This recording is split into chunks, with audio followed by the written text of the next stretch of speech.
And I hope as we get into this debate again, especially when it comes to the question of what are we going to do about this country's deficit, that we understand that we've got real priorities in front of us. When I think about the proposal that President Trump has made to extend his tax cuts, and when you add together the extension of the Bush tax cuts, which I voted against, $8 trillion of deficit extension, the $2 trillion from the Trump tax cuts, the $4.6 trillion that he wants to do if he comes back here again.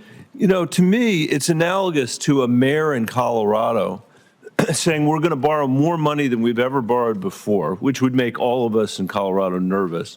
You ask them, well, what are you going to spend the money on? What are you going to spend the proceeds on? Because we're nervous about you borrowing all that money. Are you going to spend it on our kids? No. Are you going to spend it on water? That's a huge concern that we have. No. Are you going to spend it on the mental health epidemic that we have as a nation? No. Are you going to spend it on libraries? No. Bridges? No. Roads? No. What are you doing with the money?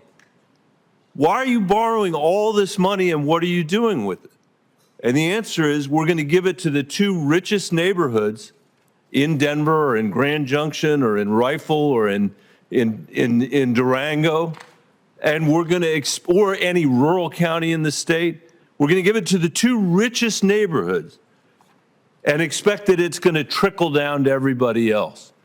And that the police officers and the teachers and the farmers and the ranchers ought to just expect that their kids are going to have to pay back the debt for the privilege of giving the richest people in America a tax cut when we've got the worst income inequality that we've had since the 1920s.